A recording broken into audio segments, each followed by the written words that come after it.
महाराज जी, एक प्रश्न में उड़िया बाबा से किसी ने प्रश्न किया कि महाराज जी, मानसिक पाप क्यों होते हैं। बाबा का दो शब्दों में उत्तर था कि पूर्व संस्कारों से। और फिर दूसरा प्रश्न था कि यदि कोई मानसिक पाप हो जाए तो उसका क्या प्रायश्चित है। तो बाबा ने उत्तर दिया, सच्चे मन से पश्चाताप करें और भगवत नाम जप करें। भगवान के नाम जप में अचिंत्य शक्ति है। इससे अनंत जन्मों के पाप विध्वंस हो जाते हैं। नाम में जितने पापों को जलाने की शक्ति है उतने पाप मनुष्य एक जीवन में कर ही नहीं सकता। बाबा का उत्तर था। अब इसमें क्या है कि मानसिक का जो पाप होता है वो मन की मलिनता होती है। जैसे भक्तों का मन भगवान का ही चिंतन करेगा, उनके रूप की, उनकी लीला की, उनके नाम की, उनकी बातों का। और जब हम हमारे द्वारा अधर्माचरण, जो शास्त्र विरुद्ध आचरण, तो फिर वो गंदी बातों का चिंतन करता है। और जब गंदी बातों का चिंतन करता है तो वही दूसरों पर आरोप लगाने लगता है। जो हमारा मन गंदा होता है ना, तो हमारा मानसिक पाप बनने लगता है। जो हमारा चिंतन होता है, जैसे पूज्य है कोई जिसके हमको रक्षा करनी चाहिए, चरण छूने चाहिए, जैसे बहन है या और भी कोई पूज्य संबंध है, अगर हमारा काम चिंतन गाढ़ है तो चूकेगा नहीं। मन भले शरीर से ना हो, पर मन वो गलत भावना कर बैठेगा। ऐसे ही बहुत लाखों मानसिक पाप होते हैं। आप देखो ना, जिस मन में भजन नहीं होता वो करता क्या है? राग द्वेष का चिंतन करता है, नाना प्रकार के जो लाखों पाप, तभी मलिनता भरती चली जाती है। पर कलयुग का एक प्रताप है, कलिकर एक पुनीत प्रतापा, मानस पुण्य होए नहीं पापा। अगर मानसिक पाप का दंड मिलता तो हमारी दुर्गति पक्की थी। पर कलयुग में चूंकि मलिन हृदय अधिक होंगे, इसलिए सिद्धांत बना दिया गया कि जब तक शरीर से पाप नहीं होगा तब तक मानसिक पाप का दंड उसे नहीं दिया जाएगा। अगर कहीं मानसिक पाप का दंड होता तो बहुत बड़ा लगता। तो हमारे मानसिक पाप बने ही ना, क्योंकि मानसिक चिंतन कलयुगी प्राणी उसे रोक नहीं सकता, क्रिया में उतार देगा, क्योंकि उसमें क्षमता नहीं है। इसलिए अगर मानसिक चिंतन रुक जाए, जैसे मन ने हमारे कुछ गलत सोचा, अब हमारी क्षमता नहीं कि उसकी सोच को मिटा दे, हमको गलत करना पड़ेगा। वो हमको विवश कर देगा, वो हमें पागल बना देगा। कोआ मदांधो मदना तुरुआ, जहां कामना प्रबल हुई तो आदमी पागल हो जाता है। बाद में वो खुद सोचता है, ग्लानि करता है कि यार मुझे नहीं करना चाहिए, ऐसा क्यों हो गया। वो जो कामना जागृत हुई, अब वो कामना संकल्प बन गई तो क्रिया करा के रहेगी। अगर केवल स्फुरणा हुई, शांत हो गई तो बच गए।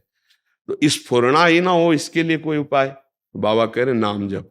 भगवान के नाम जप से सारी मानसिक मलिनता भस्म हो जाएगी। वही चिल्ला चिल्ला के कहते कि राधा राधा राधा राधा हर समय रटते रहो, बच जाओगे। जो मानसिक पाप हैं, जो शारीरिक क्रियाओं में परिणित हो जाते हैं, उनको हम वहां उदय ही ना होने दें, उनका संकल्प ही ना बनने दें। तो राधा राधा राधा राधा हम नाम जप करते रहें। और सच्ची बात, कभी कामनाओं की पूर्ति नहीं होती, कभी नहीं हुई। देखो आप लोग इतनी अवस्था के हो, हर सुख देखे हो गृहस्थी के, क्या मन शांत हो गया? क्या तृप्त हो गया? बस वही चाल उसकी है जो बचपन में थी, वही आज है। देखो ईमानदारी से देखो, अगर रुका है तो भजन से रुका है, दूसरा कोई उपाय नहीं। नहीं तो पूरा जीवन हमारा ऐसे खोखला हो जाएगा, नष्ट हो जाएगा। और ये भोग लें, ये देख लें, ये सूंघ लें, ये छू लें, ये खा लें, इसी में जीवन चला जाता है। चलो, जैसी भी परिस्थितियों पर राधा राधा तो बोलते रहो। नहीं संभाल पा रहे हो, राधा राधा बोलते रहोगे, सब संभल जाएगा।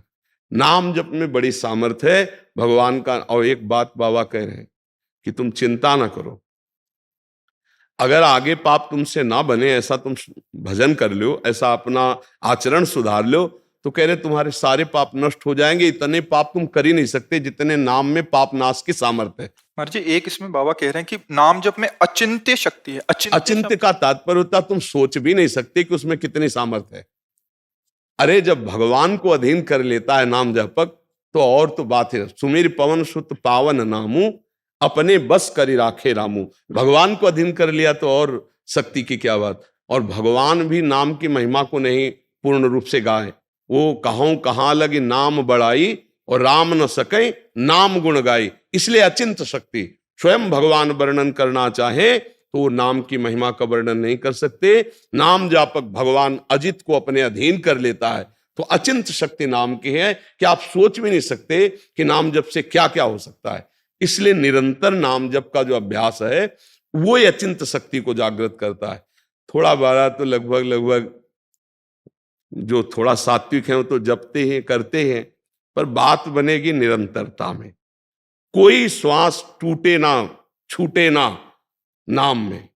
राधा राधा राधा राधा राधा राधा।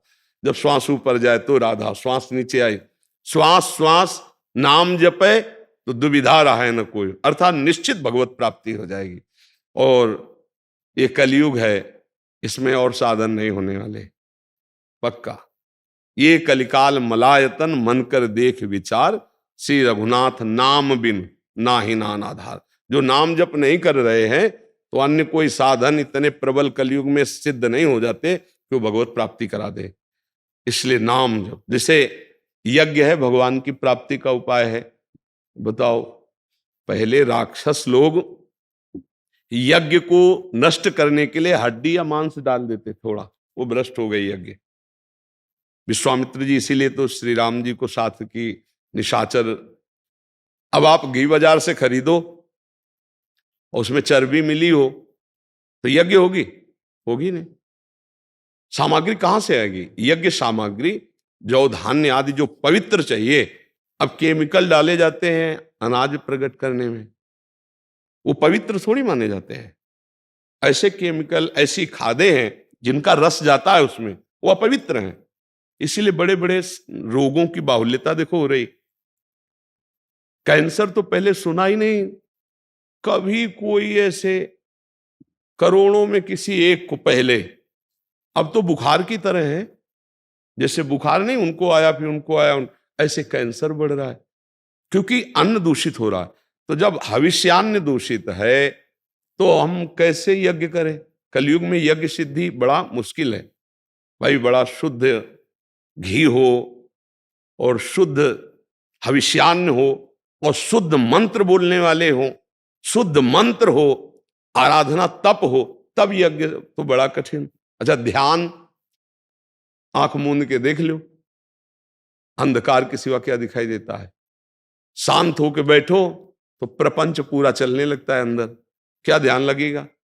सतयुग में ध्यान के द्वारा भगवान की प्राप्ति होती थी, त्रेता में यज्ञ के द्वारा होती थी, और द्वापर परिचर्यायाम भगवान की सेवा विधान, सेवा पद्धति।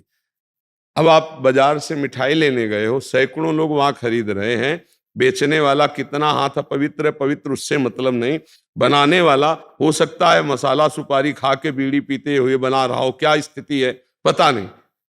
तो अमनिया जो ठाकुर जी की पूजा के लिए भोग चाहिए, जो वस्त्र चाहिए, जो सामग्री चाहिए, बड़ा मुश्किल है पवित्र मिलना।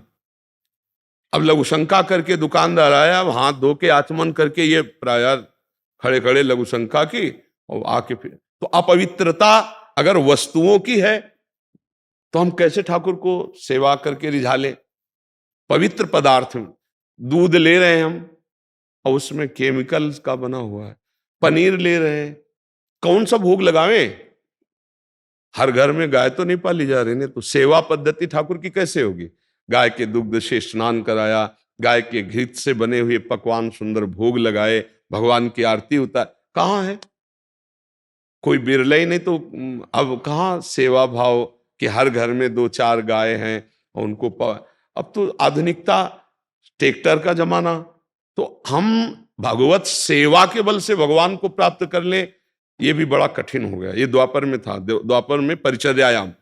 अब एक उपाय रह गया है, कलौ तद्धरि कीर्तनात्, भगवान के नाम का जप और कीर्तन यही मंगल करेगा। इसमें अपवित्र पवित्रो वा सर्वावस्थांगतो पिवा या स्मृत पुंडरीकाक्षम स्वायाभ्यंतरा शुचि, चाहे भीतर से चाहे बाहर से, दोनों जगह से तुम परम पवित्र हो जाओगे यदि नाम चल रहा है। कृष्ण कृष्ण श्याम श्याम, राधा राधा, राम राम। जो भगवान का नाम प्रिय लगे, जो गुरुदेव ने दिया हो, खूब नाम जप करो, इसी से परम मंगल हो जाएगा। अचिंत शक्ति नाम में विराजमान, मतलब तुम सोच नहीं सकते, कर तुम अकर तुम अन्यथा कर तुम, सर्व समर्थ भगवान का नाम है, बस जपने लगो।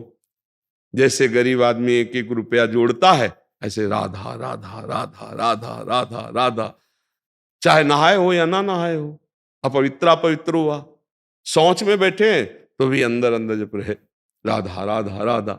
मतलब शौच में दिल फेल हो जाए तो क्या करो? तो सोच में भी हमें अलर्ट रहना है।